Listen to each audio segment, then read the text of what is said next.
Good morning students. आज हम लोग शुरू करते हैं chapter number 3 motion in a straight line. यहाँ से हम लोग मैकेनिक्स की स्टडी शुरू करते हैं और ये मैकेनिक्स की स्टडी आप लगभग चैप्टर नंबर 9-10 तक करते जाएंगे। मैकेनिक्स का मतलब समझो। मैकेनिक्स के बारे में इसके पहले मैंने चैप्टर 1 में थोड़ा सा बताया था कि मैकेनिक्स का मतलब है कि किसी भी ऑब्जेक्ट के रेस्ट में उसके कंडीशन की स्टडी और मोशन में उसकी स्टडी। मतलब एक ऑब्जेक्ट के रेस्ट में क्या क्या प्रॉपर्टीज होते हैं और मोशन में क्या क्या प्रॉपर्टीज होते हैं, इन्हीं की स्टडी को फिजिक्स के जिस ब्रांच में करते हैं that is known as mechanics. मैं कोई डेफिनेशन लिखता हुआ नहीं चलूँगा। अगर आपको लगता है तो आप डेफिनेशन खुद से लिख सकते हैं। Mechanics means the branch of physics which deals with the conditions of rest and motion of the material object is called mechanics. Mechanics is further divided into three parts. देखो, एक तो होता है स्टैटिक्स। स्टैटिक्स का मतलब हो गया कि आपको वैसे ही नाम से ही समझ में गए कि इसमें ऑब्जेक्ट कहीं चलेगा नहीं, रेस्ट की कंडीशन में है तो उसके प्रॉपर्टीज का स्टडी। दूसरा काइनेमेटिक्स। इसमें क्या होता है कि हम ऑब्जेक्ट के मोशन की स्टडी करते हैं।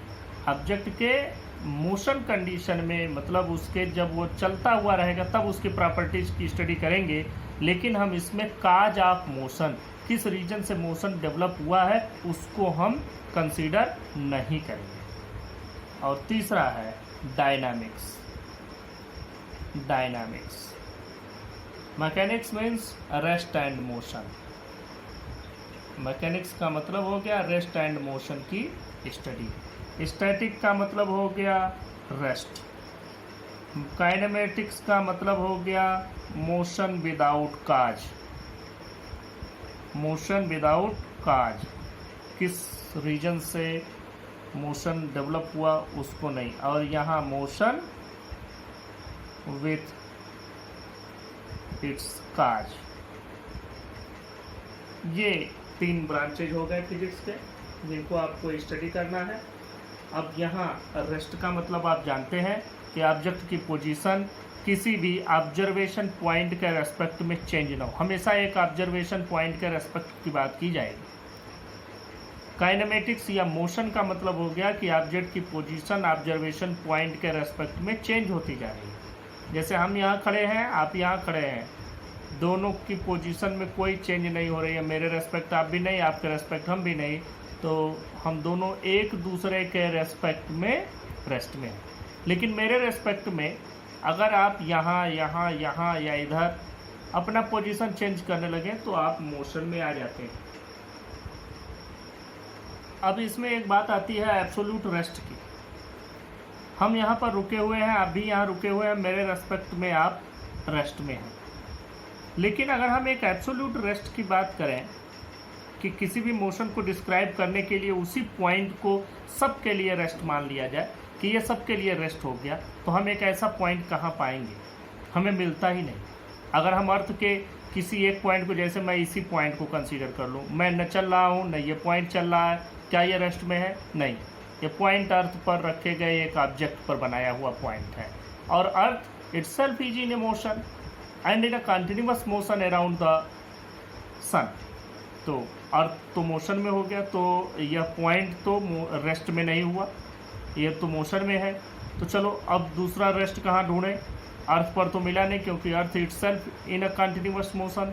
तो हम सन पर चले जाएं तो पता चलता है कि सन एक गैलेक्सी में है, वो गैलेक्सी ही पूरी मूव कर रही है। तो फिर पता करते हैं कि गैलेक्सी किस में है, तो गैलेक्सी क्लस्टर में है, तो पता चला क्लस्टर भी पूरा मूव कर रहा है। तो इस तरह से हमको आज तक साइंटिस्ट ये नहीं बता पाए कि where is absolute rest position. कहीं भी कोई एब्सोल्यूट रेस्ट पोजीशन नहीं है, बस एक दूसरे के रेस्पेक्ट में हम रेस्ट मान लेते हैं और वही रेस्ट है, बाकी कोई एब्सोल्यूट रेस्ट नहीं है। ये और ये एक दूसरे के रेस्पेक्ट में रेस्ट में हैं। अगर अब वैसे एब्सोल्यूट रेस्ट की बात की जाए कि there is no absolute rest condition. अब हम आगे चलते हैं।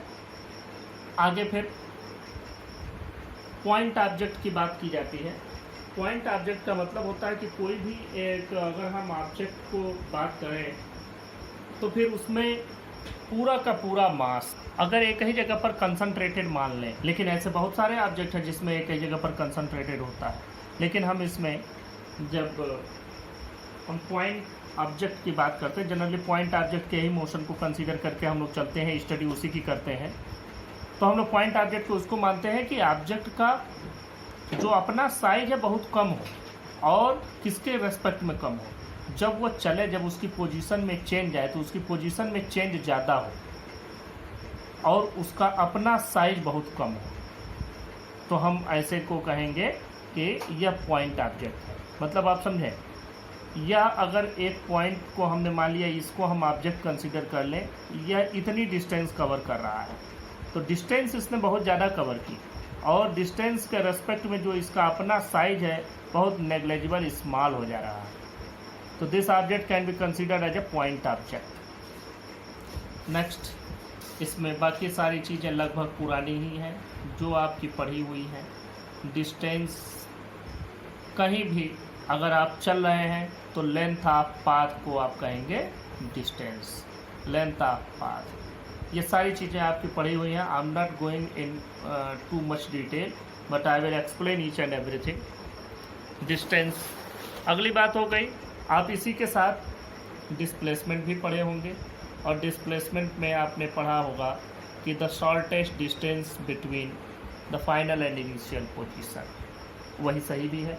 तो हम डिस्टेंस और डिस्प्लेसमेंट को ऐसे बताते हैं, यहाँ से एक ऑब्जेक्ट चलता है, ये 5 मीटर चला, 5 मीटर, 2 मीटर और चला, इधर यहाँ से इसने 2 मीटर की डिस्टेंस और कवर की, ऊपर 3 मीटर गया, यहाँ फिर 2 मीटर आया, फिर ऊपर यहाँ 2 मीटर गया और फिर यहाँ से 5 मीटर की डिस्टेंस पर आया। This is final, this is initial, this is initial position and this is the final position. इसको सिर्फ समझना ये है, you have no need to write it. समझो, हम यहाँ से जब चलना शुरू किए तो what is distance? Distance means length of path. जोड़ डालो कितना है, 5 to 7 to 9 फिर 12, 12 to 14, 16 and 16 plus 5, 21. 21 meter is the distance and displacement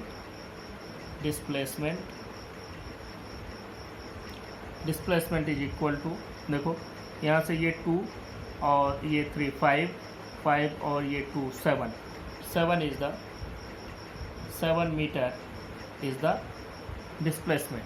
This is the shortest distance between the final and initial position. And now speed and velocity, ये दोनों चीज़ें भी यहीं जान लो। What is speed? स्पीड का मतलब होता है rate of change of distance. Rate of change of distance, किस रेट से कोई ऑब्जेक्ट डिस्टेंस को कवर करता है, या हम ये भी कह सकते हैं कि the distance covered in unit time. जैसे स्पीड हम लोग बात करते हैं, speed is equal to distance by time, distance by time. अब अगर टाइम को हम 1 कर दें तो speed is equal to distance हो जाएगा। तो हम लिख सकते हैं, अब यहाँ आपको अपने से डेफिनेशन बनाने आनी चाहिए, तो इसको 1 कर दिया तो हम लिख देंगे the distance covered in unit time is called speed. अब देखो, मान लो यही पूरी जर्नी में इस ऑब्जेक्ट ने 7 सेकेंड लिए हों, यहाँ इनिशियल से फाइनल तक पहुँचने में अगर ऑब्जेक्ट ने t इक्वल टू 7 सेकेंड का समय लिया, तो what is the speed?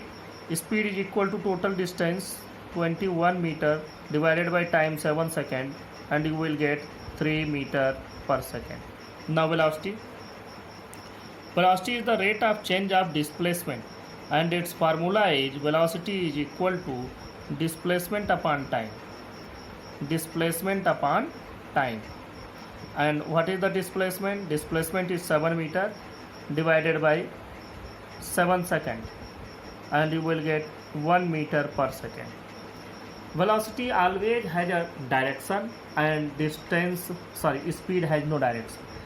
Speed एक स्केलर क्वांटिटी, इसमें डायरेक्शन की कोई ज़रूरत नहीं, ये विद डायरेक्शन होगा, इसमें हमेशा डायरेक्शन रहेगा। ये वेक्टर क्वांटिटी है, ये स्केलर क्वांटिटी है। सिमिलरली डिस्टेंस स्केलर है, डिस्प्लेसमेंट वेक्टर है। अब देखो यहाँ डिस्टेंस और डिस्प्लेसमेंट का यूनिट एक ही है। अगर एसआई यूनिट की बात करें तो हम लोग इसमें मीटर लेते हैं, यहाँ भी मीटर लेते हैं। स्पीड और वेलोसिटी के यूनिट की बात करें तो ये भी मीटर पर सेकेंड और ये भी मीटर पर सेकेंड, लेकिन इसमें डिस्टेंस हो जाता है, इसमें डायरेक्शन हो जाता है और इसमें डायरेक्शन नहीं है। एक बात और भी देखो कि वेलोसिटी स्पीड से हमेशा कम ही होता है या इक्वल होता है, मतलब velocity can never be more than speed, velocity will always be less or equal to speed. ये हमेशा स्पीड के, अगर यही ऑब्जेक्ट ये डिस्टेंस ऐसे कवर करता है स्ट्रेट लाइन में तो डिस्टेंस और डिस्प्लेसमेंट दोनों बराबर हो जाते हैं। अब अगर ये ऑब्जेक्ट यहाँ से यहाँ जाता और फिर वापस आ जाता तो फिर डिस्टेंस तो रहता, डिस्प्लेसमेंट जीरो हो जाता। तो इस तरह से ये बात हो गई। अब देखो डिस्टेंस, ये स्पीड और वेलोसिटी के कुछ टाइप्स होते हैं, फिर उनकी बात करते हैं। जैसे मैंने वेलोसिटी बताया आपको कि वेलोसिटी कभी स्पीड से कम हमेशा रहती है या स्पीड से ज़्यादा नहीं होती है। वैसे ही डिस्प्लेसमेंट भी है कि डिस्प्लेसमेंट जब भी होगा तो डिस्प्लेसमेंट या तो डिस्टेंस से कम होगा या बराबर होगा, लेकिन कभी भी डिस्टेंस से ज़्यादा, आज तक कोई एग्जांपल ऐसा नहीं मिला कि जिसमें डिस्प्लेसमेंट डिस्टेंस से ज़्यादा हो। अब स्पीड और वेलोसिटी के मैंने टाइप्स कहे बताने को आपको, तो पहले स्पीड की टाइप्स देखते हैं।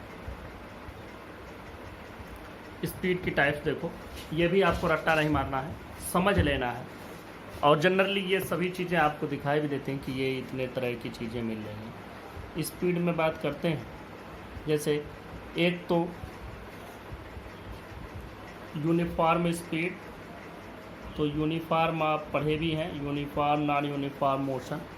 तो यूनिफॉर्म स्पीड का मतलब समझ लो, जैसे ऑब्जेक्ट को इस जगह से इस जगह तक जाना है और इस पूरी डिस्टेंस को कवर करने में इसने 10 सेकंड का टाइम लिया, और ये मान लो कि ये पूरी डिस्टेंस 20 मीटर की रही है।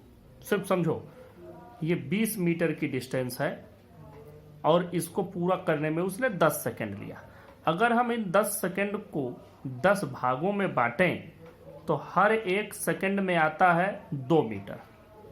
अब हर एक सेकंड में अगर ये 2-2 मीटर चल रहा है तब तो हम इसको कहेंगे यूनिफॉर्म स्पीड है। ऐसा नहीं कि पहले शुरुआत के 5 सेकंड वो 3 मीटर चला और अगले 5 सेकंड में 17 मीटर चल गया, वो नहीं यूनिफॉर्म होगा।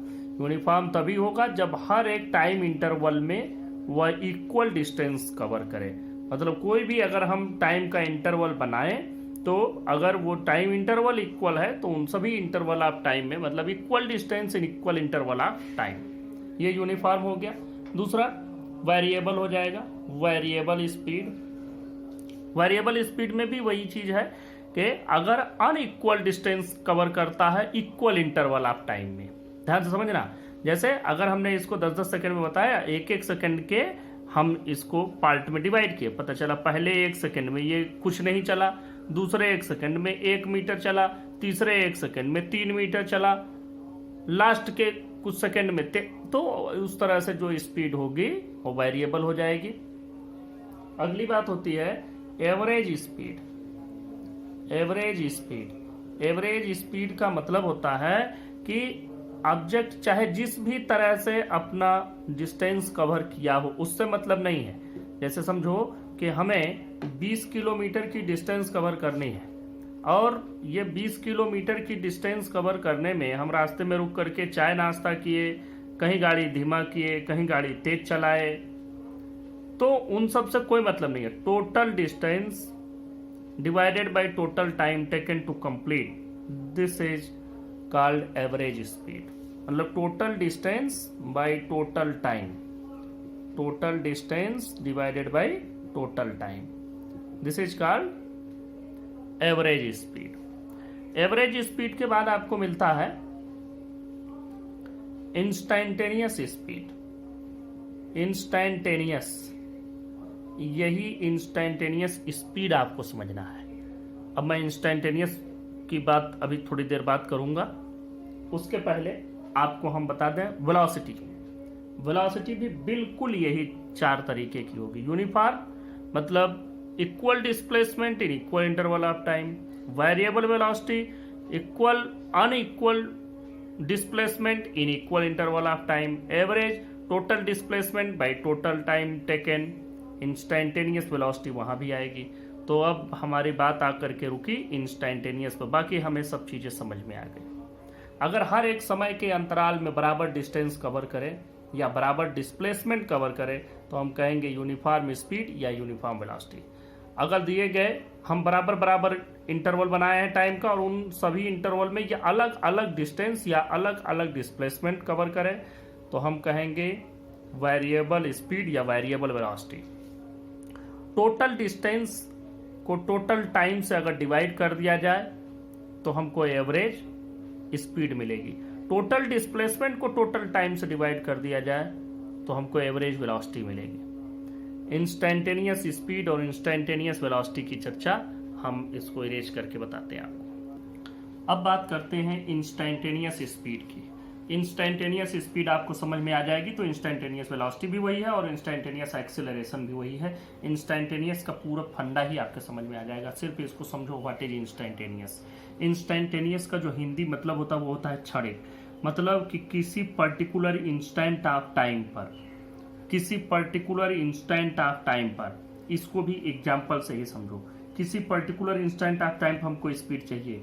ये ऑब्जेक्ट ने मूवमेंट शुरू किया, यहाँ से जब मूवमेंट शुरू किया यहाँ तक पहुंचा, इसने 10 सेकंड का टाइम लिया, 20 मीटर की डिस्टेंस कवर करी और इस 10 सेकंड की जर्नी में हमने आपसे पूछ दिया what is the speed at 6th second, ये हो जाएगा इंस्टैंटेनियस स्पीड।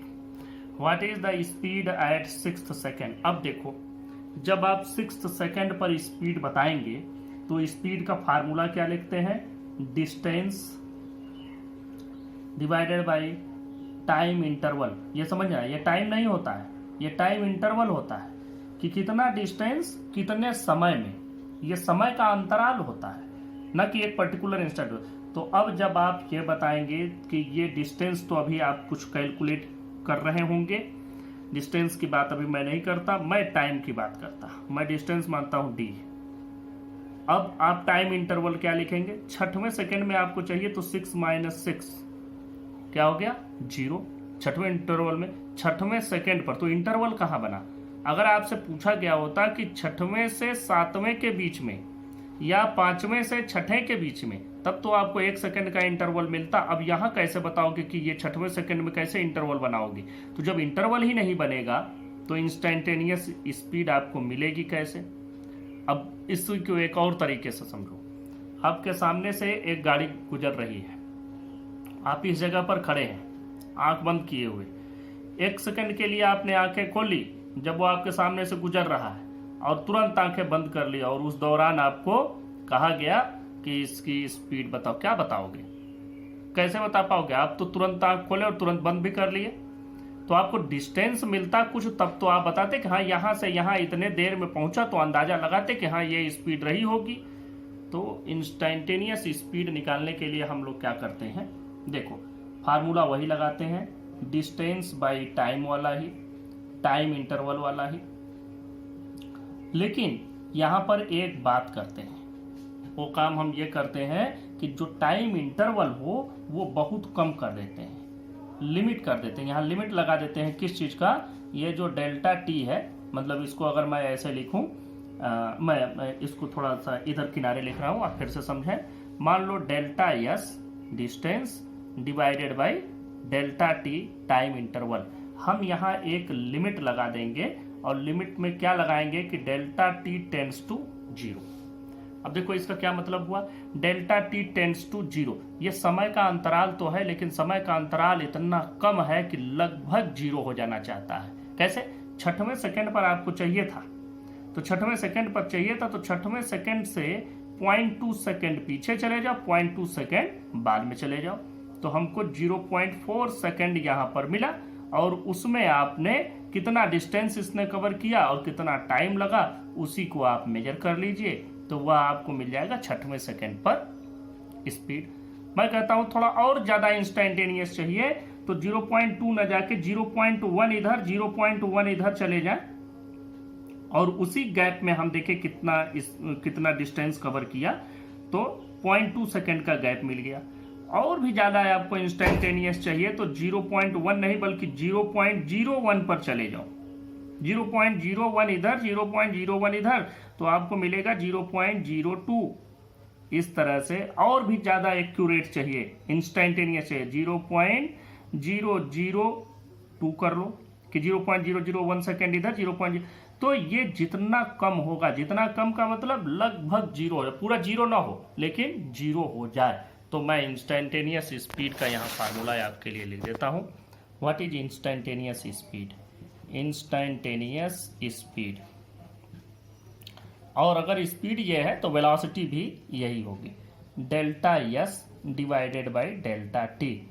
यहाँ पर क्या लिमिट लगा हुआ है? लिमिट मतलब एक प्रतिबंध लगाया है, एक कंडीशन हमने लगाई है कि ये कंडीशन फुलफिल होनी चाहिए कि डेल्टा टी जो टाइम इंटरवल है it must be very less, ये इतना कम हो कि टेंड्स टू जीरो, इसको हम कहते हैं ये जीरो हो जाना चाहता है। और इस पूरी चीज को कैलकुलस के फॉर्म में हम रिप्रेजेंट करते हैं और उसको लिखते हैं, ये डेल्टा की जगह हम लिखते हैं ds बाई डी टी। तो अगर कहीं ds बाई डी टी है तो तुम ये तुरंत समझ लेना, आपने अभी तक तो आप डेल्टा डेल्टा डेल्टा पढ़ते आए हैं, अब ds बाई डी टी आप पढ़ेंगे तो आपको ये समझ में आ जाना चाहिए कि इसका मतलब यही है। हम एक चीज लिख के समझाते भी हैं, अगर आपको दिया गया है dx बाई या dx बाई डी वाई, क्या समझेंगे आप इसका मतलब? इसका मतलब आप समझेंगे कि delta x by delta y मतलब change in x divided by change in y with the limit delta y tends to zero. तो कहीं भी ds बाई डी टी आप देखते हैं तो इसको ये समझेंगे। और इस तरह से यहीं से एक कैलकुलस की भी शुरुआत हो जाती है। कैलकुलस खैर मैं आगे आपको और अच्छे से समझा दूंगा, यह बात आपके समझ में यहाँ आ जानी चाहिए कि यही इंस्टेंटेनियस स्पीड है। अब अगर इंस्टेंटेनियस वेलोसिटी की बात करोगे तो डिस्टेंस की जगह पर यहाँ डिस्प्लेसमेंट हो जाएगा और कोई चेंज नहीं आएगा, फार्मूला उसका भी ds बाई डी टी ही बनेगा। अब हम बात करते हैं स्पीड और वेलोसिटी दोनों चीज़ों को कंप्लीट हो जाने के बाद हम लोग चलते हैं एक्सेलरेशन पर। यूनिफॉर्म और नॉन यूनिफॉर्म मोशन आपका पहले से पढ़ा हुआ है। यूनिफॉर्म मोशन का मतलब हो गया कि वही equal distance in equal interval of time. Non uniform motion का मतलब हो गया unequal distance in equal intervals of time. अब मैं बात करता हूँ एक्सेलरेशन। ये सारी चीज़ें आपकी पहले पढ़ी हुई हैं and you have to understand the concept only. Acceleration की बात करते हैं। एक्सेलरेशन का मतलब होता है rate of change of velocity. Speed ना कह देना, rate of change of velocity, rate of change of velocity, rate of change of velocity. तो क्या कहते हैं इसको हम लिखेंगे कि एक्सेलरेशन को ए से रिप्रेजेंट करते हैं डेल्टा वी मतलब change in velocity divided by time interval, कि कितने देर में कितना आया। और एक बात देखो, अगर वेलोसिटी बढ़ती जा रही हो तो एक्सेलरेशन कहते हैं, और अगर वेलोसिटी घटती जा रही हो तो हम रिटार्डेशन कहते हैं। Rate of change of velocity, जरा एक इसका और डेफिनेशन हम लोग बनाना सीखते हैं। आपको अब डेफिनेशन अपने से बनाने आना चाहिए। अगर हम डेल्टा टी को 1 कर दें, डेल्टा टी को 1 कर दें तो ये क्या हो जाएगा डेल्टा वी। तो हम क्या कह सकते हैं कि the change in velocity in unit interval of time is called acceleration, या change in velocity in unit interval of time is called velocity. तो ये आपका वेलोसिटी हो गया, वेलोसिटी की एक नई डेफिनेशन, और ऐसे हर एक डेफिनेशन आप धीरे धीरे बनाना सीखेंगे।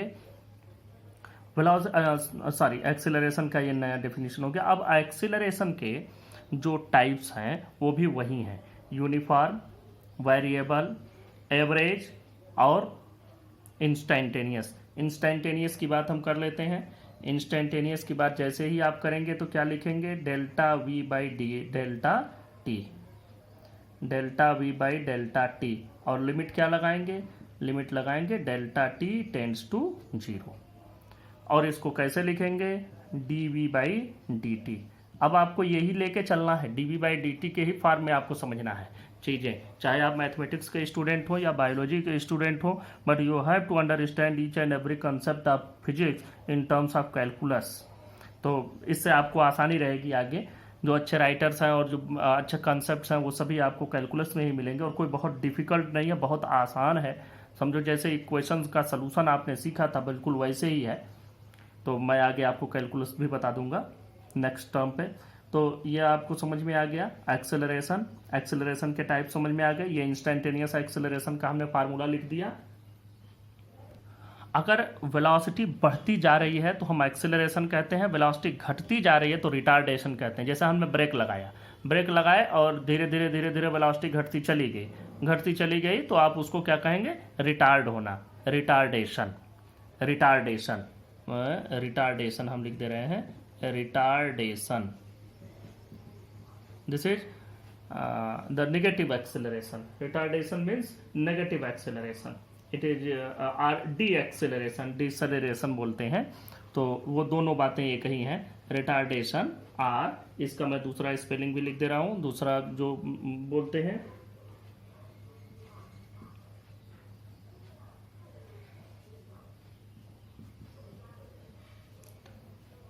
डिसेलरेशन।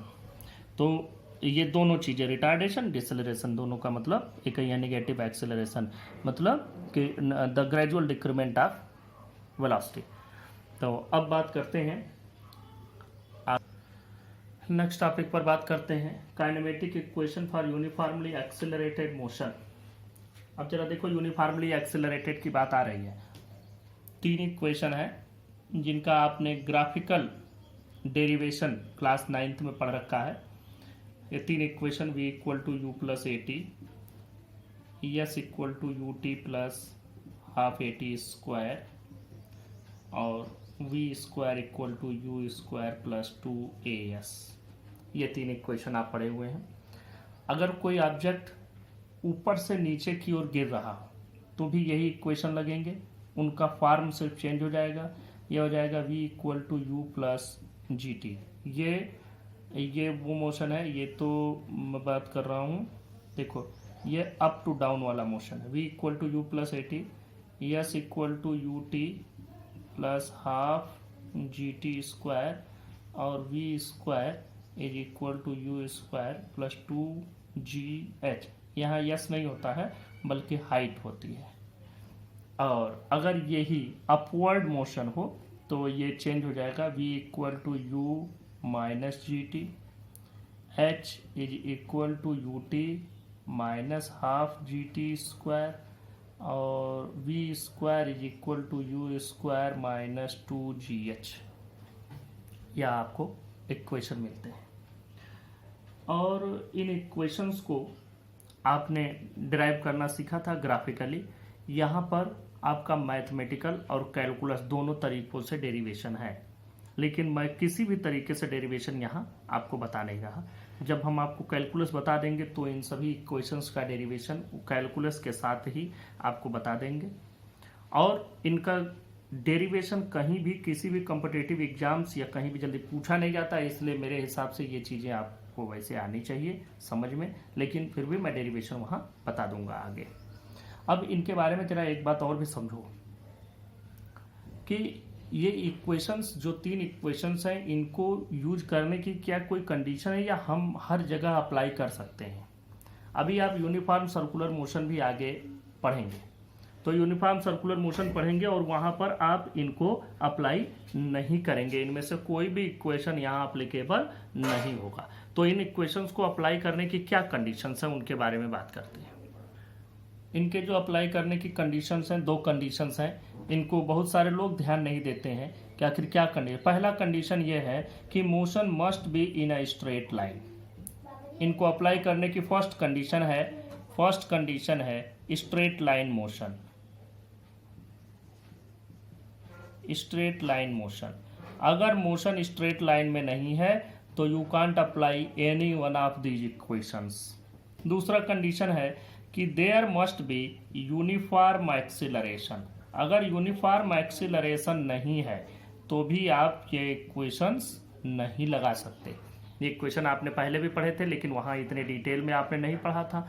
और ये डिटेल सिर्फ यही दो बातें इसमें मेन हैं कि इन इक्वेशंस को तभी हम अप्लाई करेंगे जब हमारे पास मोशन स्ट्रेट लाइन में दिया गया हो, और दूसरी कंडीशन है कि there is a uniform acceleration, तभी आप इन इक्वेशंस को अप्लाई करेंगे। इन्हीं इक्वेशंस में एक इक्वेशन और भी आपको ऐड कर देना है कि अगर nth सेकंड में चली गई डिस्टेंस पूछी जाए, जैसे 6वें सेकंड में चली गई डिस्टेंस, 4थे सेकंड में चली गई डिस्टेंस, तो आप कैसे बताएंगे? s nth is equal to u plus a/2 2n minus 1, ये एक तरीका होता है s nth। तो कभी भी अगर ये इक्वेशन, अब अगर एक्सेलरेशन पॉजिटिव है तो ये पॉजिटिव होगा, नेगेटिव है तो नेगेटिव हो जाएगा, लेकिन ये आपका फार्मूला होगा कि nth सेकंड में चली गई डिस्टेंस। और ये इक्वेशंस आपके कंप्लीट हुए। अब हम कुछ ग्राफ की चर्चा कर लेते हैं।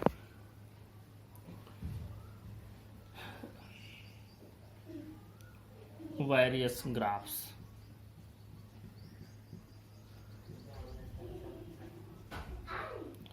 देखो मान लो पहले हम डिस्टेंस और टाइम वाले ग्राफ की बात करते हैं। मान लो इस लाइन पर हमने डिस्टेंस बना दिया। डिस्टेंस आप इसको पोजीशन भी मान सकते हैं, इस पर हम टाइम बना दिया। अब देखें, ये अगर इसके पैरेलल लाइन ड्रा कर दें, एक मोशन ऐसा है जो टाइम वाले एक्सिस के ठीक पैरेलल है। इसका मतलब क्या कि ऑब्जेक्ट इस डिस्टेंस पर है और इसी डिस्टेंस पर है, समय बदलता जा रहा है लेकिन इसकी पोजीशन नहीं चेंज हो रही है। पोजीशन मतलब ये कहीं ऊपर जाए नीचे आवे तब तो इसकी पोजीशन चेंज हो, पोजीशन चेंज नहीं हो रही है, तो हम क्या कहेंगे कि the object is at rest. दूसरा मोशन हम लोग इसी को देखते हैं, ये पैरेलल लाइन वाली ही बात करते हैं। मान लो एक लाइन पैरेलल ऐसे है, ये सीधा नहीं बना है, बिल्कुल सीधा होना चाहिए। अब देखो, मतलब टाइम यही है, एक ही समय पर इसकी डिस्टेंस बढ़ती जा रही है, डिस्टेंस कवर कर रहा है, टाइम नहीं बदल रहा है, सिर्फ डिस्टेंस। ये क्या रिप्रेजेंट करता है? Infinite speed. बहुत ज़्यादा स्पीड हो अगर तो आप एक क्षण में बहुत दूर जा सकते हैं, आपका समय बदलेगा ही नहीं, सिर्फ आप डिस्टेंस कवर करते रहेंगे। ये पॉसिबल नहीं है, इट इज नॉट पॉसिबल। इसके पहले वाला जो हमने बताया था, ये वाला, ये बताता है रेस्ट को, और ये क्या बताता है? ये रिप्रेजेंट करता है कि this motion is not possible, this motion is not possible. अब देखो, ये डिस्टेंस टाइम ग्राफ थोड़ा सा और आगे बढ़ते हैं। अगर मान लो कि एक यूनिफॉर्म स्पीड से या यूनिफॉर्म वेलोसिटी से मोशन हो, अगर यूनिफॉर्म स्पीड से मोशन हो तो कैसा होगा? इस तरह का होगा, बिल्कुल स्ट्रेट लाइन, बिल्कुल स्ट्रेट लाइन। इस तरह के मोशन को हम कहेंगे यूनिफॉर्म मोशन। मतलब टाइम का इंटरवल जैसे जैसे बदलता जा रहा है वैसे वैसे डिस्टेंस भी बदलती जा रही है। देखो, एक तरीके का और मोशन होता है इसी में, नॉन यूनिफॉर्म भी होता है। नॉन यूनिफॉर्म मोशन, जैसे मान लो कि ये हो गया डिस्टेंस और यहाँ हमने ले लिया टाइम, ये मोशन इस तरह से है, तो अब इसमें रेशियो बिल्कुल सही नहीं है, तो हम इसको कहेंगे नॉन यूनिफॉर्म मोशन। एक नॉन यूनिफॉर्म मोशन का एग्जांपल और लेते हैं। मान लो कि अगर ये इस तरह से दिया गया हो, इसका क्या मतलब समझोगे? इसका मतलब हमारे ये समझ में आ रहा है कि हम जैसे जैसे टाइम जैसे कम था तो हम यहाँ थे, इस पोजीशन पर थे, इस डिस्टेंस पर थे। जैसे जैसे समय बदलता जा रहा है, समय बढ़ता जा रहा है, वैसे वैसे डिस्टेंस हमारी घटती चली जा रही है। यह मोशन पॉसिबल नहीं है। यह मोशन रिप्रेजेंट करता है कि डिस्टेंस घट रही है। डिस्टेंस घटने का क्या मतलब होता है? अब इधर जा रहे हैं तो भी डिस्टेंस बढ़ रही है, लौट करके इधर आ रहे हैं तो भी डिस्टेंस बढ़ रही है। डिस्टेंस बढ़ती ही है, डिस्टेंस नहीं घटती है। लेकिन यहाँ तो डिस्टेंस घटने की बात हो रही है, मतलब कि हम इस जगह पर हैं और हम बैक में आते जा रहे हैं। तो ये वो बात हो जाएगी पास्ट में जाना, which is not possible till today. Past में जाना अभी संभव नहीं हो पाया है साइंस के थ्रू। जो टाइम मशीन बनाने की बात होती है, इट्स नॉट स्टिल कंस्ट्रक्टेड। तो ये बात हो गई, this motion is not possible. फिर यूनिफॉर्म एक्सीलरेशन का मोशन। अब वेलोसिटी और टाइम ग्राफ की बात कर लेते हैं। ये तो डिस्टेंस टाइम ग्राफ की बात हो गई। वेलोसिटी टाइम की बात देखो, ये सिर्फ आपको समझ लेना है। वेलोसिटी टाइम ग्राफ देखो, मान लो इस लाइन पर हमने वेलोसिटी को रिप्रेजेंट कर दिया, इस लाइन पर हमने टाइम को रिप्रेजेंट कर दिया। ये इस तरीके का है, क्या कहोगे इसको? वेलोसिटी कांस्टेंट है, टाइम बदलता जा रहा है लेकिन स्पीड नहीं बदल रही, तो इसको हम कहेंगे मोशन विथ यूनिफॉर्म स्पीड। ये यूनिफॉर्म स्पीड से मोशन है। और अगर हम इसी मोशन को इस तरह से बना दें कि ऐसे अगर बना दिया जाए, जो अभी हमने पीछे भी बात की थी, बिल्कुल parallel to the velocity axis, this motion is not possible because at a constant time velocity cannot increase to infinity. This is not possible. तीसरी बात कि अगर यूनिफॉर्म एक्सेलरेशन है तो एक्सेलरेशन यूनिफॉर्म रहेगा तो कैसा मोशन होगा? जरा देखो, वेलोसिटी ये हो गया, टाइम ये हो गया, ये हम बढ़ाते चले गए, ये इस तरह से बढ़ते चले गए। स्ट्रेट लाइन अगर है तो हम कहेंगे motion with uniform acceleration. And all the equations discussed above can be applied on this type of motion only. इस टाइप के मोशन पर हम इसको अप्लाई नहीं कर सकते हैं, हम लोग इस टाइप के मोशन पर अप्लाई करते हैं। अब इन्हीं मोशंस को हम लोग फर्दर स्टडी भी करते हैं। देखो, अब हम रिलेटिव वेलोसिटी की बात करते हैं। अभी मैंने इसके पहले एक बार बताया भी था आपको कि वेलोसिटी एब्सोल्यूट हमको मिलती ही नहीं, हमेशा रिलेटिव वेलोसिटी ही मिलती है। जब भी हम वेलोसिटी की बात करते हैं तो वो किसी न किसी के रिलेटिव ही बात करते हैं। देखो, दो ऑब्जेक्ट हैं, ये ऑब्जेक्ट है 1, ये किसी स्पीड से चले जा रहा है v1, ये 1 आप यहाँ देखते हैं, ये 1 हो गया, स्पीड v1 है। ये इसके वेलोसिटी को या स्पीड, ये v2 से चल रहा है। अगर अब हम यहाँ बात करें कि what is the relative velocity of 2 with respect to 1, what is the relative velocity of 2 with respect to 1, इसको एक एग्जांपल से समझो। ऐसे आप रट्टा मार लेंगे। देखो, मान लो कि आप जा रहे हैं इस डायरेक्शन में और आपकी स्पीड है 15 मीटर पर सेकेंड। आगे आपके एक आदमी और चल रहा है, उसकी स्पीड है 5 मीटर पर सेकेंड। तो आप उसकी ओर किस स्पीड से बढ़ रहे हैं? आप उसकी ओर बढ़ रहे हैं 10 मीटर पर सेकेंड से। कैसे मिला? हमने आपकी स्पीड जाननी चाहिए, 1 की स्पीड जाननी चाहिए विथ रेस्पेक्ट टू 2। तो हमको क्या करना पड़ा? 1 में से 2 को डिडक्ट करना पड़ा। लिखेंगे v12, मतलब velocity of object 1 with respect to 2, and this is v1 minus v2। मैं फिर से यहाँ लिख भी दे रहा हूँ, velocity of object 1 with respect to object 2, v12 is equal to v1 minus v2। ये यहाँ से आ गया। अब अगर यही हम बात करें, दोनों की स्पीड अगर एक बराबर होती और दोनों के बीच में कुछ गैप होता, जैसे 5 मीटर पर सेकेंड से ये चल रहे हैं, आगे भी एक आदमी 5 मीटर पर सेकेंड से ही चल रहा है, दोनों की स्पीड सेम है और दोनों के बीच में 1 किलोमीटर का गैप है, तो ये गैप कभी फिलअप नहीं होगा क्योंकि दोनों सेम स्पीड से चल रहे हैं। तो ये हमेशा ध्यान रखना कि वेलोसिटी हम लोग जब बात करते हैं तो we always study about the relative velocity. Velocity is always relative. तो ये रिलेटिव वेलोसिटी हो गई। अगर हम यही बात करें कि velocity of 2 with respect to 1, तो ये v2 माइनस v1 हो जाएगा। अब आप v2 और v1 की वैल्यू को पुटअप कर देंगे। मान लो ये ऐसे हमने वेलोसिटी लिया v1, ये वेलोसिटी लिया v2, अब यहाँ पर हमको चाहिए ये 1 हो गया, ये 2 हो गया, हमको चाहिए velocity of 2 with respect to 1। कैसे लिखोगे? इसमें आपको करना क्या है, v2 माइनस v1, सिंपली आपको यही लिखना है, लेकिन यहाँ डायरेक्शन भी है, तो किसी एक को पॉजिटिव किसी एक को नेगेटिव। जनरली जो हम राइट साइड जाते हैं उसको पॉजिटिव एक्स एक्सिस ले लेते हैं और उसको प्लस मान लेते हैं, लेफ्ट साइड वाले को नेगेटिव मान लेते हैं। लेकिन ये आपका मानना ही है, यह कोई ऐसा रूल नहीं है कि कोई ऐसे चल रहा है तो उसका स्पीडोमीटर नेगेटिव में दिखाएगा, नहीं, ऐसा कुछ नहीं है। आप इसको नेगेटिव ले सकते हैं तो इसको पॉजिटिव, लेकिन एक को पॉजिटिव लोगे तो दूसरे को नेगेटिव लेना है।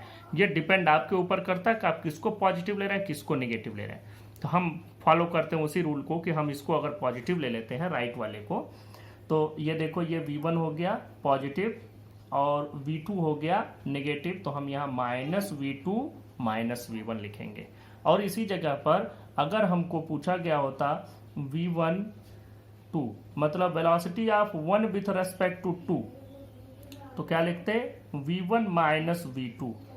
देखो अब यहाँ पर माइनस v2 लेफ्ट की ओर है तो ये खुद ही माइनस हो जाएगा, तो माइनस माइनस प्लस दोनों की स्पीड ऐड हो जाएगी।